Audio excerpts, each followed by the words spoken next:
Hi guys, magandang hapon po sa lahat. Ang ganda talaga pag sa probinsya, no? Tahimik. Ayan. Tapos, dito natapos na po nanganak yung aking inahin. Ayan. Mas mama dyan, mas mama guys.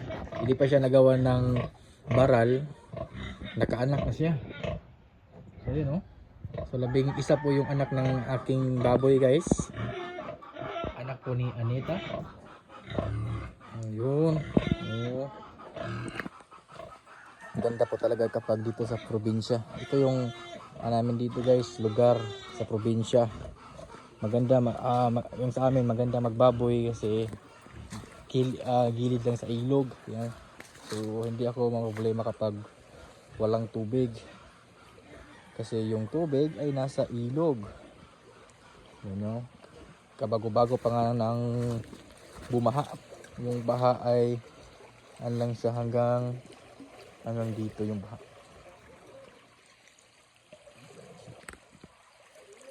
Medyo kapal yung ulap, pero watak-watak naman yung ulap guys. So hindi na talaga nakaapaw yung tubig dito kasi may mga kahoy na at saka hindi na naglandslide. Kasi may kahoy ng itinanim. Kasi dati nung wala pa tong kahoy, palagi po itong nagla-landslide dito banda. Diyan banda nagla-landslide. Nung namatay na yung kawayan dito, so nagkaroon siya ng landslide. Ito po sila. Ang laki ng tilapia guys, oh. May nakita akong tilapia ba? Ang laki ng tilapia, oh. Dito. Hindi yan sa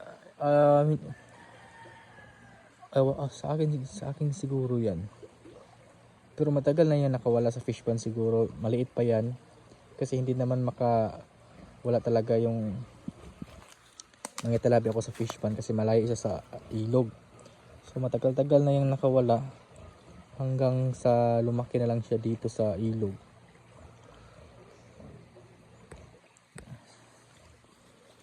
So may tinanim ako ditong marang at saka kakao. So thanks talaga. Thank you God. Nanganak na yung aking baboy. Tapos si Babe, ang pangalan si Babe. Hindi si Babe. Yung inahin kong baboy na isa na yung namatay dito nilibing guys dito banda. Tapos ang bilis lang lumaki ng ng kakao. Ito pa yung kakao.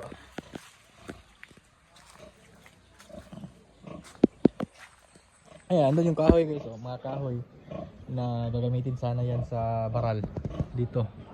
Kaso nanganak kasi akala ko 15. Sa 15 pa manganak yung aking inahing baboy. So hindi pala. Ngayon pala. Ayan siya.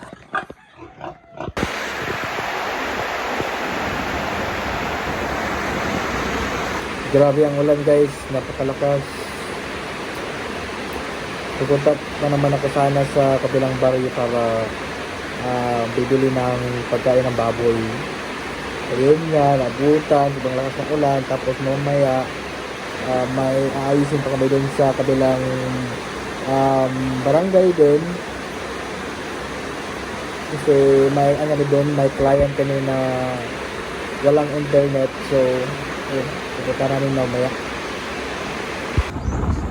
Grabe, napakalamig guys. Galing po ako repair ng internet. No? Repair pa tayo guys. Basta hindi masyado masama yung panahon. Katulad lang nito. Walang ulan. Walang malakas na ulan. At saka walang malakas na hangin. So repair pa tayo. So ngayon papunta ako doon sa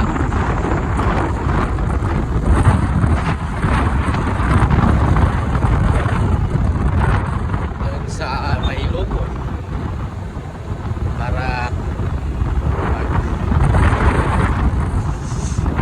para bibili ng isda. Good morning guys. Kaon man ako na nausik ko lang gini.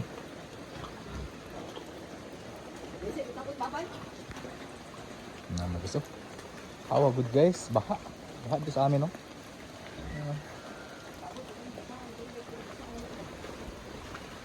Ha? Palit ko ng trapal?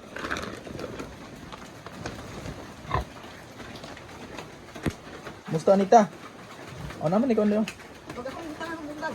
Sige, basaan naman ko. Ito. Musta Anita guys, yung mga babies.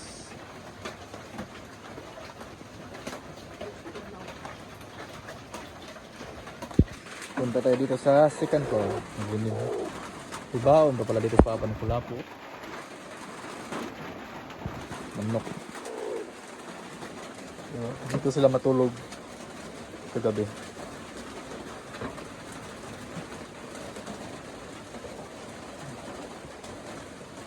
Tulugan sa taas, sa ilalim, baboy. Ganito yung aking view dito.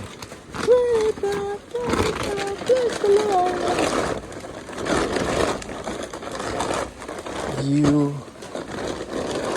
Ito dito. Ayan. Kita natin yung ilog.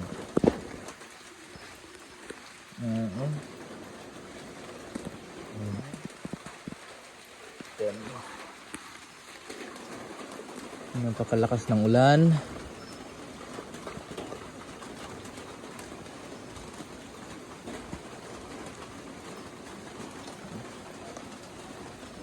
May mga hito. Alam nyo guys, yung hito ay favorite nila kapag yung tubig ay hindi malinaw. May mga hito ako nakita na umaahon pataas. I-try natin ngayong magbingwit. Baka makakuha tayo ng hito.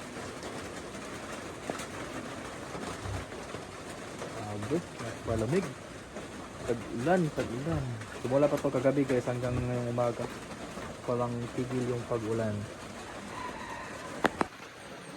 Good morning guys. Kaon man ako na nausip ko lang gini.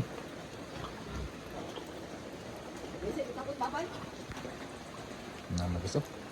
Awa good guys. Baha dito sa amin no.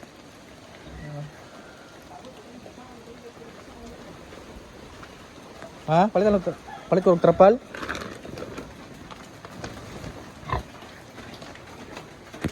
Musta Anita? O naman ikaw na yun. Pag ako hindi pa nga bumbag. Sige, basaan naman ko. Ito. Musta Anita guys, yung mga babies.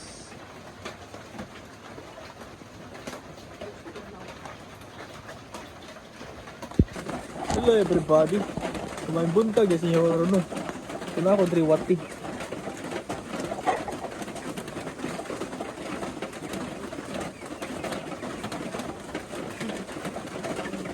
Mali ang pingwit dari gaya ito. Ito ng pingwit dito sila si Papa guys.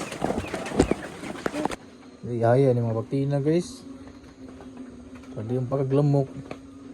Ginagkatulan ng mga baktina na bulingid-rig na. Tulog sa Anita, tulog itong uban. Anong uban, yung kurog-kurog. Kaya ulan naman dali sa mua. Kaya palangga, kaya na ako guys, kaya bigyan na ako patulog lamok. Padahal karon kay ang ubantay man dali sila si Mama, maaari man matulog sila si Mama. Dito sila matulog sa kulungan ng baboy, yung sa may terrace. At doon sa may second floor. Second floor. Ako muna dito. Kasi pag uwi ko doon sa bahay maligo, kasi basta din ako sa ulan. Yun nga, bumili pa ng trapal. Kasi napaka daming tulo dito sa kulungan ng baboy. Dito na naman ako ngayon. Wait, saan ba? Wais na rin napita. Ito yung area na aming lagyan ng wire guys. Wifi na eh.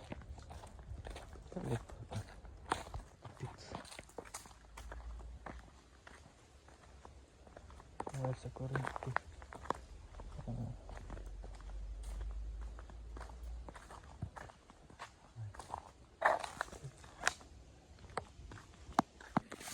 Guys, binuang naman eh.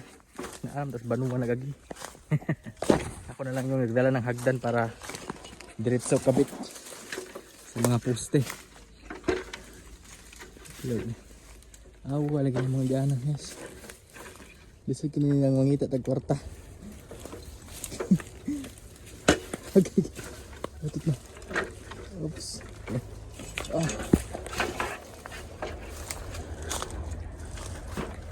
So, just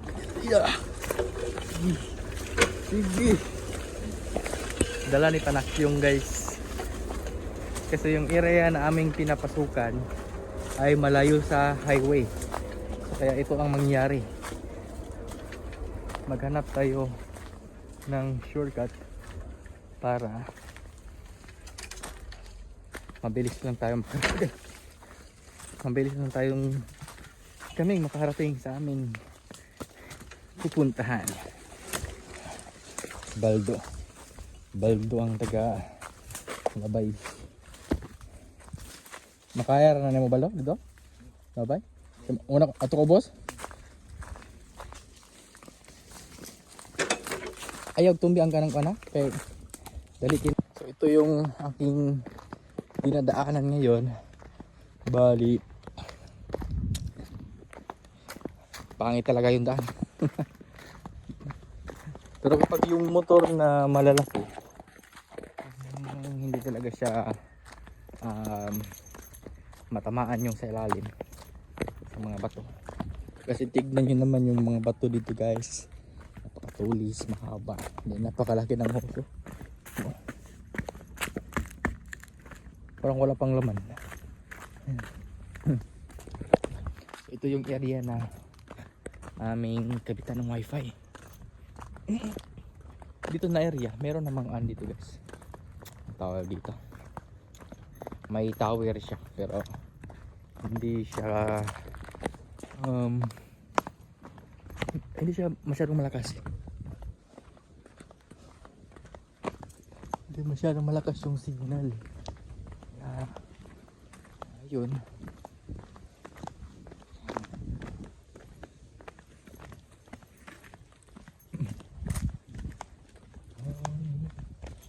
Ang delikado lang dito na area, kung maglatag kami ng wire, ang kalaban lang namin talaga ay yung sa etong mga kahoy kapag magbagyo.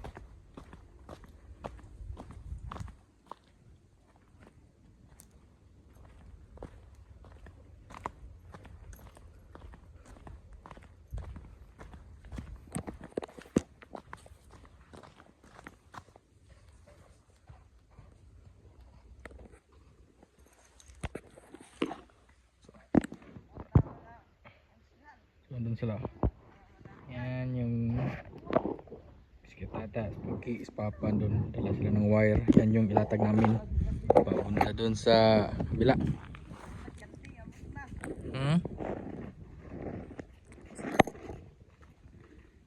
Medyo masama pa naman yung panahon.